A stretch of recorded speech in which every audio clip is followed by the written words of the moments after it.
Thank you for tuning in. This is Jay Monique, and CJ the Visionary. You're tuned into Reality Intercepted, your place for real people, real news, and unpolitical correctness. I'm so unapologetically me. Me too. And we are joined by a special guest, Covert Joy, pop artist. How are you doing? I'm doing good. How about you two?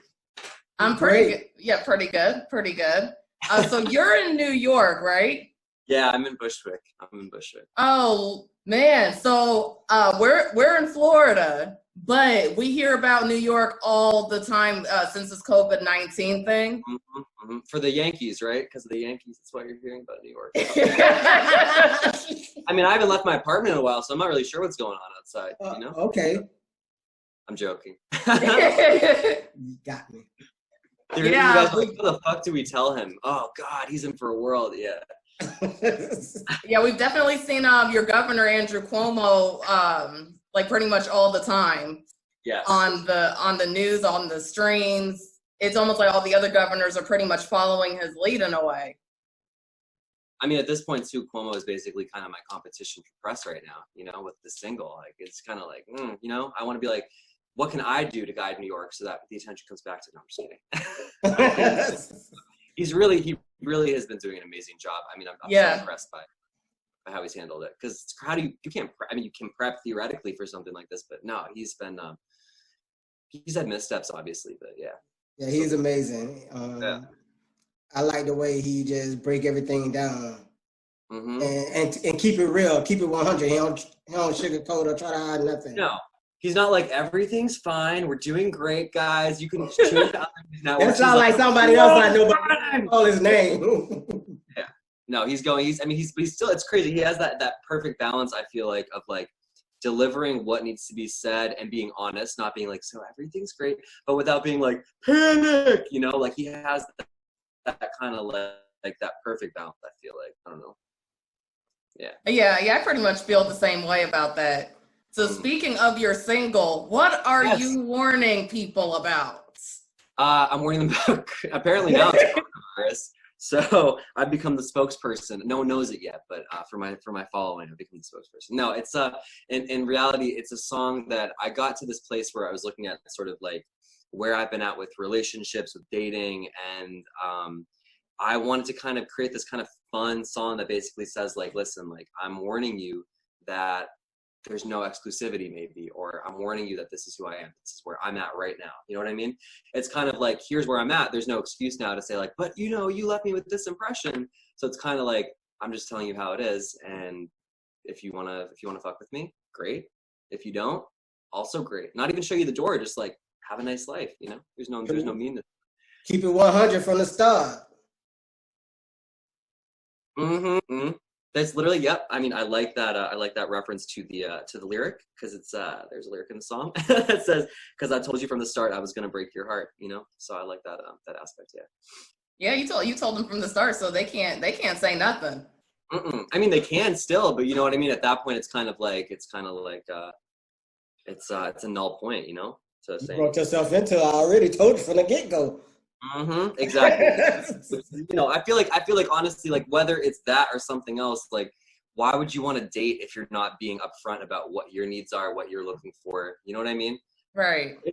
It's like we're kind of playing with like, there's like the bad boy, right? But it's like a bad boy who's also kind of has a heart, because at the same time it's like, I'm not saying like, yo, fuck you. It's basically just saying like, here's where I'm at.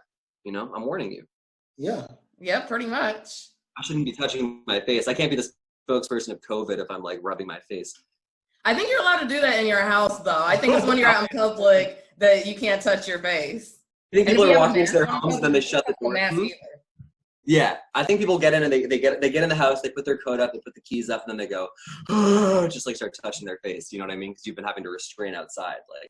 Like, it's like an addiction. So when you're going to the grocery store now, or really going anywhere in public, do you kind of feel like you're entering a war zone, kind of like feeling like, well, I don't know if this person has it or if that person has it. Who are you? I mean, to be honest, I think I feel mostly like I'm entering a war zone because I put on full camo.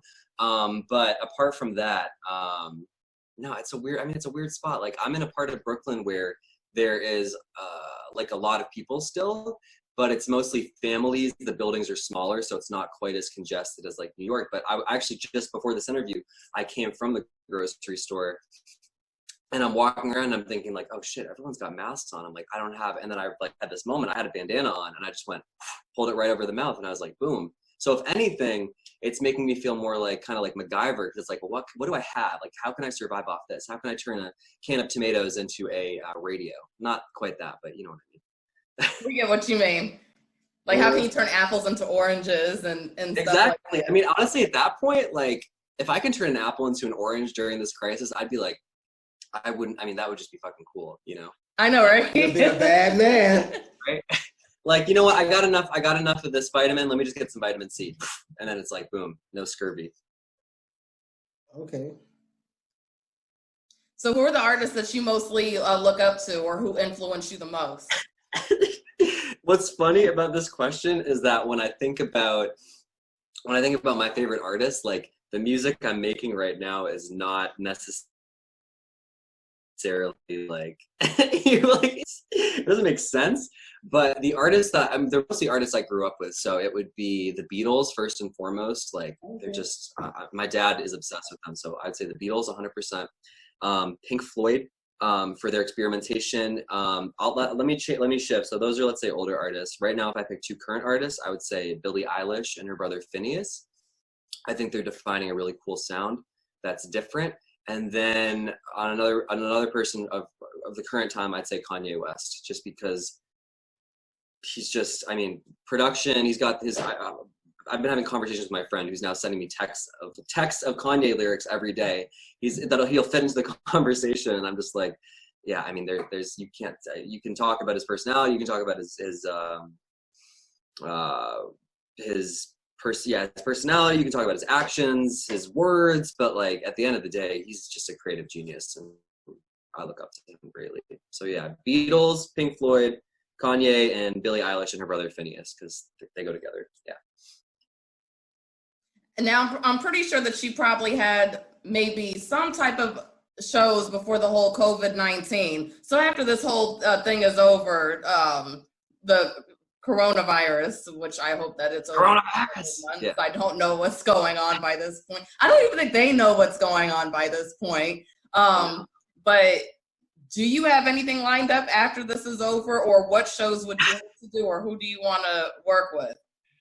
Who do I want to work with? That, I mean, so I've been thinking, like, you know, at the beginning of this, right, I'm thinking like, okay, maybe May, June is when we start back up. But the fact that it keeps changing, and it's like we can't plan. The only things we can do right now are what we can do kind of in the immediate future that don't require, that we're able to do right now as things are. So that's really the only thing we're able to work on right now. As for future stuff, like, bigger picture, once people are back at the concerts, etc., I would love to open for an artist who you know, can help expand, who I can support and help expand my fan base, you know, to a larger group. That would be, honestly, if I had to pick one thing that I'm looking forward to in the future once this clears up, it would be touring with a larger act who can kind of expand, you know. Yeah. Right, definitely, because they have that larger audience. So yeah, that'd be what's up. So I'm definitely rooting for you. I appreciate that. I'll give you, I was about to say an air high five, but it is air anyways because we're doing it through the computer. Yep, pretty much. Yeah, that works. Or a wave or the head nod. We agreed that, like, you know, if somebody wants to shake our hand, we're going to kind of do like the elbow tap or the head nod, like, yeah, what's up? What's good? Yeah, whatever we can do through the computer works fine. Yeah. Yeah, pretty much. So what are you now doing in your downtime, since there's barely anywhere to go? Well, thankfully, I mean, I could, like, I was thinking earlier, I'm like, oh, I'll just turn around the computer, but it's like I have a computer right now that I'm working from. I can't show you the setup, but basically, I have over the past couple months and year that I've been at this current apartment, even a little bit before, I've kind of built a little home recording setup. So it's, I mean, I say a little, but it's honestly, I've been very lucky to be able to get a great setup. So my downtime, besides a little bit of TV or listening to music or yoga, exercising, has been just producing. I've just been getting back into the flow of kind of like producing for myself, you know, and working with, working with my producer who I'm currently working with to kind of bounce ideas back and forth. Yeah. I really want to put you on the spot right now. Yeah, go for it. Okay. Let us hear a little something. Like singing or a little sample of something? You can sing, sample it. It don't matter. It's up to you. It's your show. All right. Okay, so there's this cover of a song I've been working on. It's actually by Billie Eilish and her brother Phineas. And for whatever reason, like I listened to her album, but then I would kind of cherry pick songs. And there was this one song on it that is towards the end. And I guess whenever I would listen and stop, I never really got to it. So recently I discovered it and I was like, holy shit, this is a gorgeous song. I saw her do it live. So I'll hit you with a little bit of that. And that is her song, Listen Before I Go. And it's funny because it's so different from what I'm doing, but it's just beautiful. All right. Warm up. Take me to the rooftop. I wanna see the world when I stop breathing, turning blue. Tell me love is endless. Don't be so pretentious. Leave me like you do. If you need me, wanna see me, you better hurry, 'cause I'm leaving soon. Sorry, can't save me now. All right, that's it. Okay, I like it. I like it. Okay. Unique voice, different sound. Do you want me to how about this? Let's do this. Why don't you hit me with a current song, and I'll give you a mini little sample of it. I'll try to do it. Anything, as long as I know it. I mean, does it matter the genre? No, any genre. Okay. Old Town Road by Lil Nas X. Okay. What? All right. Let me get my cowboy boots on for that one. Okay. Yeah, I'm gonna take my horse to the old town road. I'm gonna ride till I can't no more. Gonna take my horse to the old town road. Yeah, ride till I can't no more. I think those are the lyrics. Yeah, that's it. Much, yeah. Okay. You all sounded just like him. That's the thing. Oh, Lil Nas on this conference with us too. Well, actually, so I got to be upfront about something. Lil Nas is actually, he's tucked over there, and he's speaking right now. I'm just I'm miming. Yeah, I can't really think. Know something was up. Yeah, I didn't want to get exposed today of all times, like I gotta keep, I gotta let people think I could. I mean, honestly, I don't have any. This is just a fake setup right now. I don't even live in an apartment. I'm just living on a roof right now. This is a fake setup. Why? You got a nice setup. It looks real. It's green screen. Right? If I poke it, it's gonna fall down. Yeah. Let me find out. So were you trying to be like, I don't know if that's just too long. I'm gonna start off with 5 years. Like, where do you want to be 5 years from now? Oh God, I mean, your career. I've always been very much a big dreamer. Like I remember. See, this is the thing too. I'm just warning you. I'm warning you. If you ask me a question, it could be like, "What's your favorite flavor of ice cream?" And I'll be like, "Well, to answer this, we have to go back to the start. I was born in Massachusetts." So let's just say, like, I've always been a big dreamer. I've always known that music would be a thing. I've always felt in my heart I would be successful at it and that I would leave a big impact on the world. That's been my heart kind of like has been saying that. So 5 years from now, I mean, I want to just be in a place where I can do whatever I want to do in the moment while making sure that everything I do is geared towards creating a better world, helping bridge some of the gaps in terms of inequalities, and just basically to shine a light on joy. I mean, the name is Covert Joy, right? It's basically like, I think of myself as this force that will be kind of everywhere and nowhere, like subtle, but also making an impact. So, I mean, career goals, I'd like to just be able to record whatever kind of album I want to and know it's going to sell. Or even if it doesn't sell, know that I can just do whatever I want, right? work with artists who I love and respect, get into other ventures too that go along with music. So it's just, I mean, the picture like changes, and I'm aware that like tomorrow my answer could be different, but really I just want to be kind of just living my best life. Yeah. That's 5 kids. That's your best life. That's definitely what's up. Yeah. I can see you doing big things. I appreciate that. What makes you say that? I'm curious. Your personality, you got a unique style. The way you interact with people. So I can see you doing great things. I really appreciate that. Just stay focused and remain humble. Yeah, don't start treating people like peasants when you get to the top. Don't be like. No, I mean, yeah, I'll be like, someone will say like, can you open the door for me? And I'll be like, Bill, can you open the door? I'm not touching that. I'm not touching that door. No. And please don't ever do the hand clap thing. Please don't. Go fetch my mic.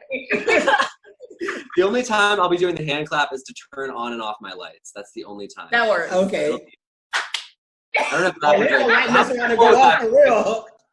how cool would that be if like I do that and then all of a sudden it's like a black light? That'd be so freaky. Like if that happened. Activate the disco. Yeah. But remember, they really did have the clapper light. Yeah. They still make them. Yeah, they still make them. It's just like I don't know how to hook it up into this. Like I was gonna change the light bulbs down here because they're very aggressive.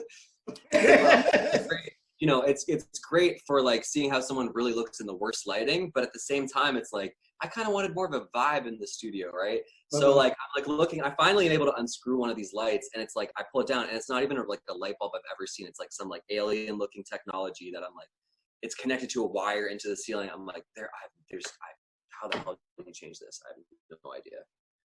So yes. I have no idea how I have no idea how I got to this place with saying that, but I'm assuming that I'm not totally off track. Maybe. What were we just talking about? No. I don't think you're on track. But I do have to piggyback off of what CJ said about your personality. You seem so cool and so chill apart from being humble. Like you seem like that type that somebody could just like hang out with you or get like a margarita or get some beers with you and stuff like that. Like that's the type of person. I mean, I don't know you, but that's the vibe I'm getting from you. Is like this cool, chill, down to earth. Like you don't want no drama. You just trying to just, be just you. Yeah, have fun. Yeah. I appreciate that, and I'm glad that it comes across too. I mean, I'm not perfect. I have my moments where I can be a total dick. Absolutely, we all do. Yeah, but I think the difference is that like I don't personally hold a grudge. If someone has a moment, like I get it. I don't hold a grudge. So I think that people kind of have that same respect where if I'm short, if I'm not totally always, like in a great mood, whatever it is, I think that people respond to that. So I appreciate that a lot. Thank you. I'm glad it comes across and you're not like, all right, so the interview is over now. We're going to I'm like, we didn't even start recording. Gone. Yeah. Like, has that ever happened to you for real? No, I mean, there's been times where, I mean, the person actually, ironically enough, my mom is actually staying with me right now. She brought some stuff down from home. She drove like literally into the eye of the storm, which is just such a baller move. I mean, she's like the most fearless person in the world. And so she's really the one who people have to thank for like anything that I do going forward, because she's just amazing. But she's also at times received the blunt end of my like dickness or just my being a bit of a brat, like in terms of being like, no, whatever it is. Like she's been kind of like the person, but she's taught me to not hold on to things, to like let go, to not hold a grudge, be understanding, compassionate. I mean, she in many ways is like the strongest person I've ever met. Just flat out. So she's imbued a lot of those values onto me, and I think that's why people see them, honestly. So, Mom, I'm doing this. She's not in heaven. She's just upstairs right now. That's why I'm doing this. Okay. I'm not talking to the angels. I mean, she is an angel, but she's one floor above me, just to be clear. My mom is alive, in case anyone sees this part of the interview. Thank you for clearing that up. Yeah. I'm about to do this and be like, go left with it. Yeah. Yeah, this is not the interview where we do like a 60 minutes and then I do the Sorry, I just need a second. It's not that interview. Okay. A second. Oh my God, I just sucked that into my mouth a little bit. That's disgusting. It's Have clean, you thought about thankfully. getting into acting at some point in time? Oh my God. Okay, so I went to school at NYU here in the city. When I graduated 2018, I studied biology. So I was like pre-med, I was going to go to medical school. That was like the path I was heading down. And at the last year I was there, I made friends with this guy named Jarvis, and he's at their like graduate acting program. And he basically said to me, like, you have to go into acting. And I was like, you know what? I'm a Libra, so I am very indecisive. And I'm like, that sounds great. Yeah, sign me up. Because I just knew medicine wasn't the route. I knew it was creative. But I got into this great acting program. I had like no experience. I went there on the first day. And it was like, you know, like you talk about that gut feeling, and sometimes it's like a quiet thing, like you can't really tell what your gut is saying. No, this was like, my gut was like, get out, leave, run. It was like screaming. And I stayed for the whole first day. And the second day, I like literally could not get off the train to go back to that program. And it had nothing to do with the program. The program itself was awesome. The teachers, the other students were fantastic. And I love acting. I love characters. I love like, bringing the acting into, you know, this project. Like Covert Joy is a character at the end of the day, right? Like there's an aspect of like truth, but there's also a bit of a, to have fun with it, you know, like there can be things we explore that I personally might never, but that Covert Joy embodies, whatever it is. So I love acting, and I think I'm still doing it in a way in terms of this project. But yes, I 100% thought about acting. I mean, I went to this program. Thankfully, I left in the first week, so I got all the money back from it. But down the line, I would love to do acting in projects. I think that that's something that I think will just make me feel more complete too. You know, having that experience. Yeah, and it'll open up more doors for you as well. Yeah, absolutely. Just it's another mode of expression for sure. Yeah. I think you should go back. No, God, no. Okay, so the reason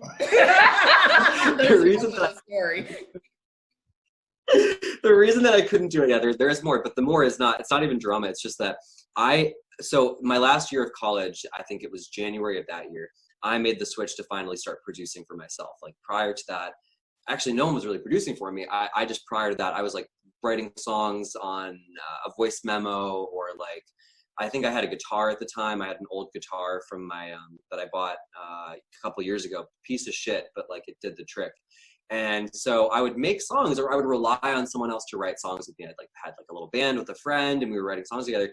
But when I started to get into production myself, I was like having so much fun with it that I was like, you know what, shit, like music can be something that I do for the rest of my life. Because, you know, I would literally, when I was in college, I'd have a class at like 8 a.m.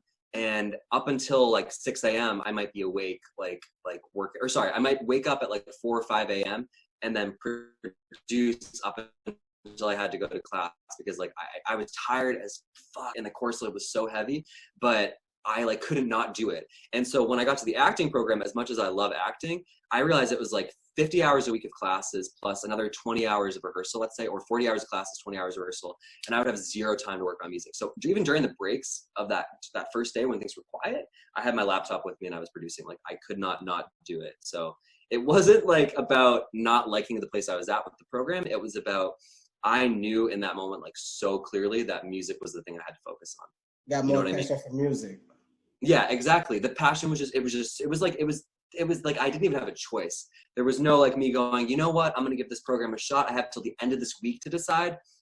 I literally could not get off the train the next day to at the transfer to like go to the program. I couldn't. I was frozen in place, and the train like goes like this, and then it goes up. It's two separate trains. I took the one that went this way, and then I went right back. I could not get off of it. Addicted. That music got you addicted. Yeah. I mean, you know something? Like you could wake up in the middle of the night and just go to writing. Absolutely. I mean, my sleep schedule could be so weird sometimes, because like now that I'm sort of like forced to be in the production side of it again, like pretty heavily, even if I'm working with someone remotely, I'm still engineering the session. I'm still recording vocals here, right? So having to be back in that side of things and like focus, I mean, it is very addicting. I'll be talking to someone, let's say I have a friend over even at my apartment, and I'm like, give me a second. I'll go downstairs, get a long idea out, either banging out something or just getting like an idea down that I can't lose, you know? Yeah, it's definitely a drug. I know that feeling. I want to say like it's better than other drugs I imagine, but like well, in terms of being healthier, right? Like it's not like it's not like making me like it's not ruling my I would say it's not ruling my life, but it absolutely is ruling my life. It's just that like I'll be like one day, like last week I was sitting at the computer and I like was here. I didn't even realize I was sitting here for 8 hours. I didn't even move like to get water or go to the bathroom. I was just sitting at the computer and I went, holy shit. Like it took that. And then I got up I like stood up and I was like, I felt like disoriented. I'm like, where am I? You know what I mean? Because it was like a drug, like a psychedelic or something. I was just like, where did time go? You know, it does that. Yeah, it's like that. 100%. So tell, I guess, your fans or the audience. Yeah. Well, I know before you were asked, like, tell the fans 5 things that they don't already know about you. Right. I think we'd asked that for, I believe, the blog, for the Reality Intercepted blog. Yes. So I would say, what advice would you give to a upcoming music artist, somebody just entering the industry that wants to get their name out there? First piece of advice I'd say is don't be so good that you make me look bad. That would be like be good, but good. Let me be here for a bit, and then once I kind of get in further into the industry, then we can just we'll both just meet up, huh? Right, like you can be good, but I want to be great. I think that I would just say I would be like, you know what?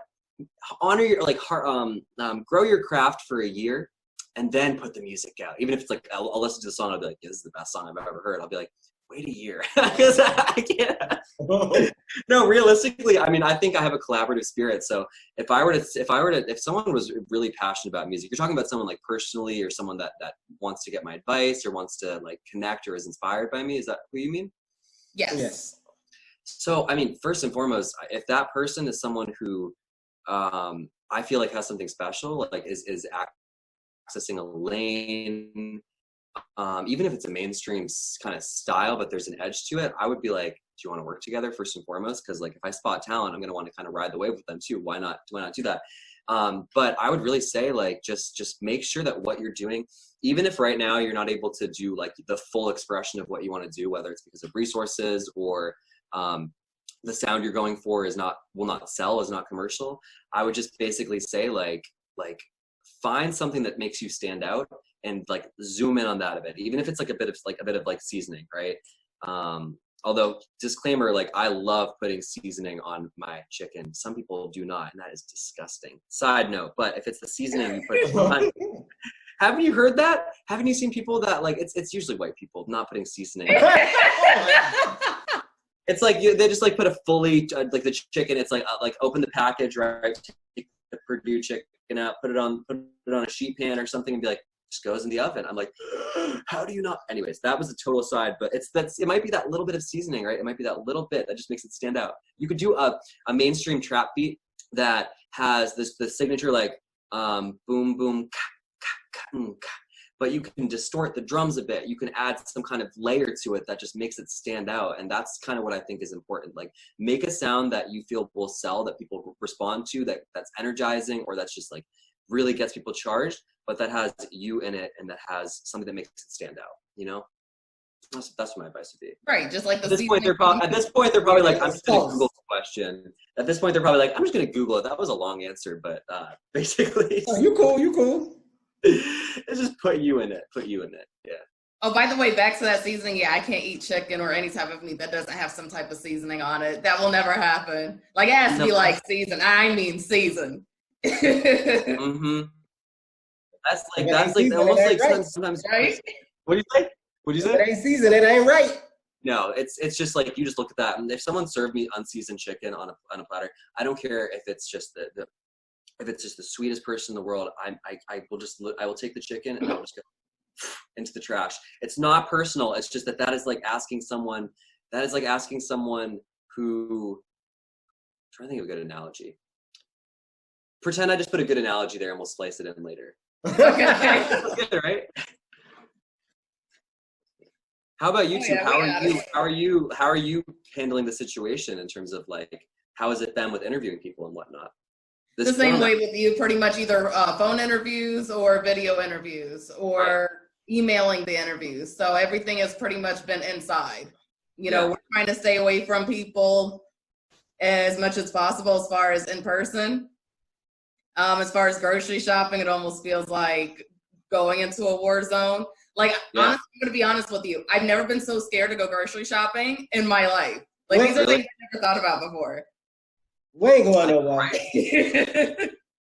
It's a weird. What did you say? We ain't going nowhere till this mess is over. Oh no, and to be honest too, I mean, I was lucky that I had a good amount of food already, like before this kind of started. I had a good amount of canned goods and stuff and pasta because I love stuff like that, right? So like I had a lot of stuff already, but I've supplemented it. You know, I was able to go home, not see a single person besides my mom and dad, and we literally brought a freezer back with us that they had in their garage. We took the freezer and about half its contents and brought them back to New York. So it was just like, that's like what it is now. So it wasn't even like going to like it wasn't going to Stop and Shop or Trader Joe's or Whole Foods or the local bodega. It was literally just like, let's drive 3.5 hours, get a freezer, and then bring it back. You know, pretty much that's how it is. Like, you got to stock up now.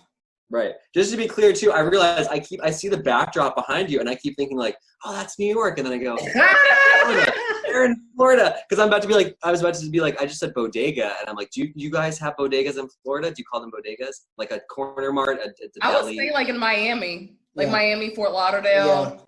You'll see the bodegas and the corner stores and things like that. Because Miami's like a mini New York, basically. It's just a that's what I've heard. New York City. Right. Is that you two are based in Miami, Florida, or you're based in a different part? Actually, we're based an hour from Orlando, so we're more in the Central Florida area. Okay. Whereas Miami's more south, right? Yes. Okay. Yeah, Miami's like 3 hours south of us. Geography, yes. My fifth grade teachers are going like, we did something right. Yeah, well, we'll put in a good word for you. Thank you. If they contact you, please. We got you. You can reference anytime. Just cut out the part where I thought that was New York behind you, please. That'll work. Yeah. So where can everyone find your Warning You single and other music that you have? So right now it's live on all the major services. It's on Apple Music, Spotify, Tidal, Amazon, etc. It's also on YouTube. There's a YouTube video too with the song, and so basically any major streaming service in YouTube. And there's also SoundCloud too. It's up on SoundCloud, free and premium. Yeah. Okay. And also, if anybody wants to connect with you or follow you on social media, where can they do that at? All right. They're not allowed. They're all set to private. I'm just kidding. Wow. I want to be the biggest artist in the world, but no press, please, no press. I'm just kidding. So it's at covertjoy.nyc. So covertjoy.nyc. Yeah, that's my ad on Instagram. I you know what I just realized? I'm forgetting about the other social networks. Twitter's coming at me right now, going, what about me? Twitter is at covertjoy_NYC. And basically, if you go to the Instagram too, you can find the links to the other ones. Yeah. Oh, okay. And do you have a Facebook as well? I'm not gonna lie, my Facebook page has been severely neglected. I mean, I think Twitter at least has some strength where it can kind of come at me. Facebook is walking at me with a walker, going like, "Please focus on me." Yeah. But I will put attention into Facebook because, you know, Facebook deserves love too. That's actually the first place I had a page was Facebook before I had Instagram page. Yeah, that's the same thing with me. I had Facebook before I had any of that other stuff. Like before Twitter, before Instagram, you know, it was always Facebook. Yeah. Did you remember? I mean, I don't know. Love to. Yeah, I don't know about you too, but when I first got Facebook, it was like because I knew older people had it. And I think I was in middle school, and they had like an age limit back then. I don't know if they still do. And I remember when I made my profile. No. Yeah. Okay, I made my profile, and it was like I think the age was like even 18 or something. So I like put 18, and then my profile picture was like me looking into a webcam, like 5 years old, and like I was friending all these people, like these. I think they were like counselors at a camp I went to. Oh my God, it just looks like I looked like a baby, and I'm like, yeah, I'm 18. Yeah, 18. Yeah, no facial hair, like a face that's like a circle, and I'm like, yeah, I'm 18. I'm an adult. So represent mom who's upstairs and not in heaven. Yeah. So is there anything else you would like to share with us? Honestly, for anyone who's coming into this, who is like, you know what, I do want to check out his music. He seems like a great guy. First of all, thank you. Second of all, I appreciate the support. First of all, I want to thank you two for doing this. It's been a fantastic. It's been such a pleasure. This is for you two, I guess. I have to talk to the fans after, but for you two, it's been a pleasure doing this interview. I mean, you guys are fantastic and have such a great vibe. And thank you for letting me swear. Oh my God. Otherwise, you would have seen me like, oh, fuck, like kind of like trying to keep it in. First of all, yes, thank you too, and also, you know, just stay tuned. We have a lot of cool stuff that we're working on right now, and thankfully, we've been able to adapt because the internet is amazing in terms of you know, getting stuff out still during this crisis pandemic. So just stay tuned. Honestly, there's a lot of cool stuff on the way, and I look forward to people getting to see the evolution and growth that Covert Joy will show. Yeah. Y'all gotta check out Covert Joy, check out his music, check out his social media, check out Warning You, because he is warning you. Y'all have been warned, we have been warned. And don't be a stranger. Absolutely, yeah, we'll stay connected. I mean,